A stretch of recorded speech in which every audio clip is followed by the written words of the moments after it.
The story begins 15 years in the past. We meet a young high school girl named Lee Hee-ru. One day, her school bully cornered her. The bully was a girl named Seon Yeon-soo. Yeon-soo demanded money from Hee-ru. She said, "When are you bringing the money?" But there was no money to give. Her mother's wallet was empty. There was nothing valuable to sell at home. Yeon-soo even suggested that Hee-ru should steal from her own mother or sell things. 대다. 어떻게든 구해서 갖다 줄게. She even made fun of her mother, calling her slow and incompetent at her cleaning job. Yeon-soo said cruel things like, "Is it genetic? Is your mom like this when she works too? Takes her an hour just to wring out a mop." Every word was like a knife stabbing into young Hee-ru's heart. Hee-ru was terrified. She couldn't fight back. She couldn't stand up for herself. All she could do was apologize and promise to somehow get the money. "Wipe that dumb look off your face." The bullying continued throughout her high school years. Many years pass. We see how far Hee-ru has come. Through sheer determination and hard work, she has built an impressive career. She is now team leader Lee, and she has become the youngest team leader in her entire company. Her colleagues and superiors respect her. Her work is outstanding. The project she recently completed was so successful that everyone in upper management was talking about it. Everyone upstairs is going crazy. Hee-ru simply replied, "Is there a problem?" The manager explained, "They're going crazy because it's so good." "How did you come up with ideas like that?" Hee-ru, being humble as always, said, "The team worked hard on it." But life has a cruel sense of humor. One day, the manager called Hee-ru into his office. "By the way, team leader, I've added someone new to your team. I talked to HR personally to get them transferred over." Hee-ru agreed to train the new employee. After all, she knows what it's like to start from nothing. "Good. Thank you, manager. It's a new hire, so train them well. Make them another success story, like yourself." The new hire arrived. Hee-ru was at her desk when she heard someone approach. "Hello, I'm Seon Yeon-soo, the new hire on the marketing team." For a moment, time seemed to stop. Hee-ru looked up, and her blood ran cold. That face, that voice, that insufferable smirk. "Huh? You?" Deep in her heart, Hee-ru already knew. She recognized her immediately. It was the same person who tormented her throughout high school. Her old school bully. The girl who demanded money from her. The girl who made fun of her mother. But Yeon-soo acted like they were old friends reuniting. All those old wounds opened up again. The memories of the bullying, the humiliation, the helplessness, it all came flooding back like a tidal wave. But Yeon-soo didn't notice. Or maybe she just didn't care. She continued cheerfully, "But how did you get promoted so fast?" "Connections?" Hee-ru tried to stay professional. She spoke formally and told Yeon-soo that they should only talk about work. But Yeon-soo just smiled that insufferable smile and said, "Oh, sorry. But seriously, aren't you happy to see me?" There was a long, heavy pause. Then Hee-ru said words that sent chills down everyone's spine. "Happy to see you? You haven't changed at all, disgustingly shameless." Yeon-soo's smile faltered for just a moment. But then she recovered and said, "Hee-ru, come on. That joke's gone too far." Hee-ru's response was ice cold. "Me? Bullied you? Got any proof?" Yeon-soo tilted her head and said, "I knew you'd say that. That's exactly the kind of person I remember you being." The tension in the air was thick enough to cut with a knife. Finally, Hee-ru spoke again. "Fine. Then let's stick to work talk." "Yes, team leader. Looking forward to working with you, Ms. Yeon-soo." And so began the most toxic workplace showdown imaginable. As team leader, Hee-ru was Yeon-soo's superior, and she didn't hesitate to assert her authority. 1 week later, Hee-ru reviewed Yeon-soo's first proposal. "Here's the proposal you asked for, team leader. You finished it." "Of course. When it comes to work, I'm perfectly terrible." The proposal was a complete disaster. Basic company format violated. Source citations missing. The entire structure was a mess. Hee-ru said coldly, "I asked you to write a proposal, and you brought me doodles?" Yeon-soo tried to defend herself. Team leader, are you doing this on purpose? Because of the past. Hee-ru's eyes narrowed. The past? Was there ever anything between us, ma'am? And could you speak formally, please? Casual speech makes me uncomfortable, especially from a new hire. Even your team leader speaks to you formally. And a new hire talks down to the team leader? That's quite a memorable situation, don't you think? Let's not bring personal feelings into work, okay? There was a long, tense silence. Then Hee-ru delivered her final warning. If I had brought personal feelings into this, you wouldn't still be standing here. Be grateful for that. Redo it from scratch, Ms. Yeon-soo. That loser gets a team leader title and thinks she's hot sh*t. I'm so pissed. How am I going to take her down? Worker named Mr. Lee. She immediately started crying. Mr. Lee, could I talk to you for a moment? I'm so upset because of the team leader. Don't cry. The team leader went too far. I feel like she's being way too harsh. After everything it took to get this job, at this point, it's workplace harassment. Mr. Lee seemed sympathetic. I totally understand how you feel, but Yeon-soo pressed on. Should I report it to upper management and get her removed? Should I threaten to report her if she keeps harassing me? Mr. Lee said, it's possible. It would be a bit complicated, though. Mr. Lee, could you please help me? You're a senior at this company. You know how I feel, don't you? All right. First, stop crying and calm down. What Yeon-soo didn't know was that Hee-ru was watching the whole thing. Later, Mr. Lee approached Hee-ru. Team leader, there's something I need to tell you. Hee-ru smiled slightly. Let me guess, someone's been talking behind my back. Mr. Lee was shocked. How did you know? You don't need to tell me stuff like that. You know it's just baseless rumors anyway. Mr. Lee realized that Yeon-soo was playing everyone. He had been fooled. Hee-ru proved her point when she reviewed the proposal. She said, it wasn't just bad, it was completely unusable. This confirmed that Yeon-soo's work was genuinely terrible, not because Hee-ru was being unfair, but because Yeon-soo simply couldn't do the job. Mr. Lee confronted Yeon-soo directly. Ms. Yeon-soo, did you even read the guidelines properly? I did read them all, but then why is the format such a mess? And you were talking behind the team leader's back to me about her being harsh. Yeon-soo's face went pale. That's not what. Enough. Just redo it by the end of this week. Yeon-soo stormed out. But Mr. Lee wasn't finished. He followed her into the hallway. Things aren't going well for you, are they, Ms. Yeon-soo? Hey, cut it out. You don't know what happens when I snap. What can you even do? You think your petty little schemes work in a real company, Ms. Yeon-soo? Just your job. And cut the crap. If you don't want to work, then leave without dragging others down. You got lucky with your career, and now you think you're something? Ms. Yeon-soo, your self-awareness must be completely shattered. Just think about it from my perspective for once. Imagine how disgusted I feel, having a school bully shamelessly walking around my workplace. The truth finally came out.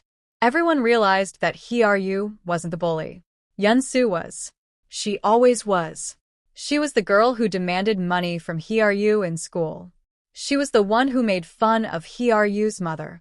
For a moment, Yeon-soo was speechless. Then she said something chilling.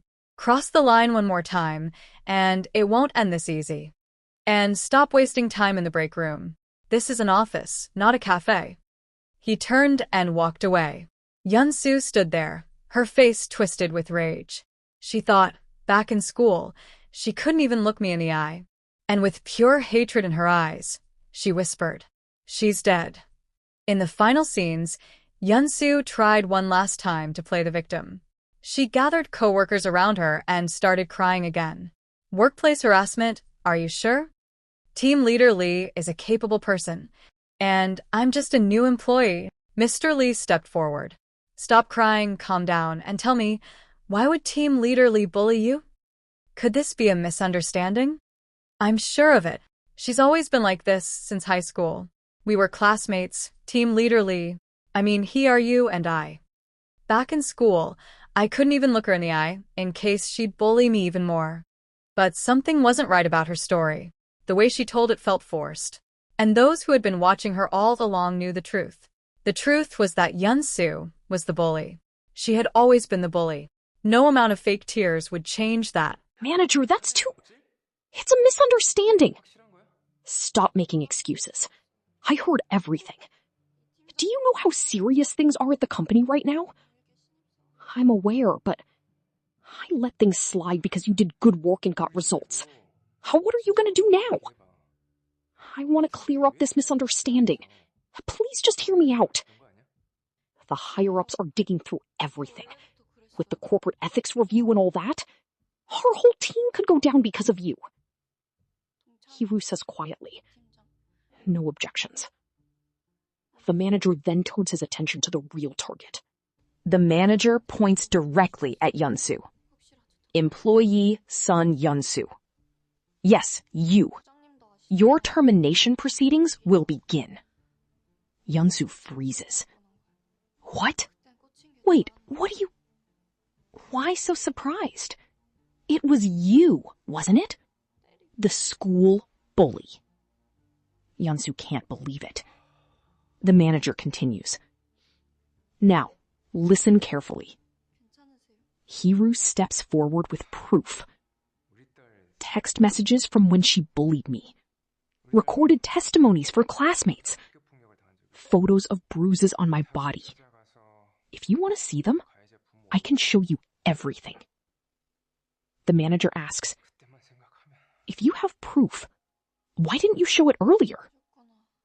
Hee-ru explains. How deep of a wound this is. I wanted to forget everything. I was too scared to dig it all up.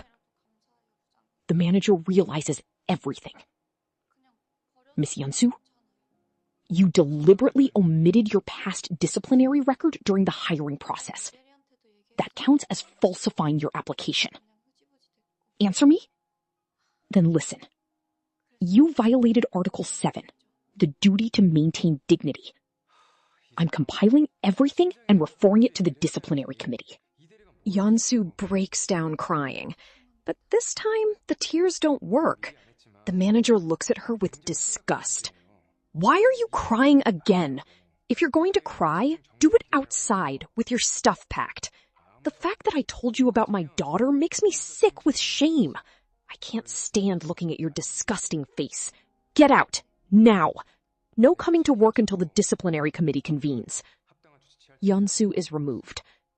After the storm, the team breathes again. Mr. Lee asks casually, when am I ever going to get a vacation? Manager, how about a quick break? Mr. Lee, go grab some drinks. Put it on my card. Hee-ru asks for a Sprite. The screen fades with the message. Violence doesn't end in the classroom. The scars keep growing even into adulthood. A world where victims can hold their heads high. A world where they don't have to live in hiding. That world will come someday. The movie ends. But how many more bullies are still hiding in plain sight, wearing suits and smiling at meetings? That question stays with you long after the credits roll. The movie leaves a final warning and a final hope. Yeon-soo, the school bully who tried to erase her past by becoming a victim in the workplace, is finally exposed. Not by anger, but by evidence kept for 15 years. Text messages, recordings, photographs of bruises. The manager realizes he almost punished the wrong person because he was manipulated by a shameless liar. He tells Yeon-soo she falsified her application by hiding her disciplinary record, violating the company's code of ethics. She is fired on the spot. Hee-ru stays, not because she crushed her enemy, but because she survived, with truth intact. The story asks a hard question. How many school bullies grow up to wear suits and sit in offices smiling while telling new lies? And how many victims carry scars that never show on resumes? The answer is simple. Violence doesn't end in the classroom. It grows. It adapts. It hides behind politeness and paperwork. But when the truth finally speaks, even a shameless bully can't stand against it. That world, where victims hold their heads high and bullies have nowhere to hide, will come someday. Until then, Stories like this remind us to look closer, listen harder, and never let the past be rewritten by the same cruel hands that wrote it the first time. Let me go back and expand some of the scenes that moved too quickly. The opening scene at school wasn't just one moment of cruelty. It was a pattern. Yeon-soo didn't just demand money once, she demanded it every single day. She made Hee-ru stand outside the classroom before anyone else arrived. She made Hee-ru carry her books. She made Hee-ru apologize for things that weren't her fault. The transcript shows Yeon-soo saying, "When are you bringing the money?" as if this is a regular appointment. Not an accident, not a one-time mistake, but a scheduled humiliation. That's the detail that makes it real. When Hee-ru finally whispers, "I'll get it somehow and bring it to you," she isn't just expressing compliance. She's expressing survival strategy. She's calculating how to steal from her mother's wallet, how to sell household items, how to work an extra cleaning shift with her mom. All for a bully who will spend the money on snacks and laugh about it later. The psychological damage isn't just in the hitting, it's in the planning. It's in the calculation of your own worth against someone else's cruelty. And that's what Hee-ru carries for 15 years. Not just scars, but a full understanding of how quickly a person can reduce you to nothing. The workplace scenes also deserve more attention than they first appear. When Yesu submits her first bad proposal, it's not just incompetence, it's a test. She is testing whether Hee-ru will treat her differently because of the past. She submits it with the attitude of someone who believes rules don't apply to her, who believes her social skills will override professional standards. When Hee-ru tears it apart, left out all the source citations, and the structure is a mess. "I asked you to write a proposal, and you brought me doodles?" Yesu's response is immediate deflection. "Are you doing this on purpose? Because of the past?" This is the classic bully reversal technique. The bully creates chaos, and when the chaos is corrected, the bully claims the correction itself is the real aggression. Yesu then does this again with Mr. Lee, turning professional feedback into emotional victimhood. She cries. She asks for help removing Hee-ru. She asks for vacation approvals in the same conversation. She is playing multiple roles at once. The struggling new hire, the emotional victim, the friendly colleague, the ambitious employee. It's exhausting to watch because it's so recognizable. And Hee-ru sees it all. She sees every move. She doesn't respond with anger. She responds with structure. She demands formality, source citations, correct formats, and respect. She builds walls out of professional standards. And that's how she survives. There's one more layer to the manager's character that the video handles with surprising subtlety. When Yeon-soo reports Hee-ru to him, he doesn't immediately dismiss her. He listens. He relates her story to his own daughter.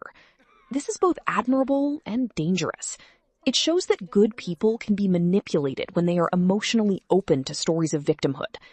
The manager isn't evil. He's a father who wants to protect someone who claims to have been bullied. But Yeon-soo exploits that openness.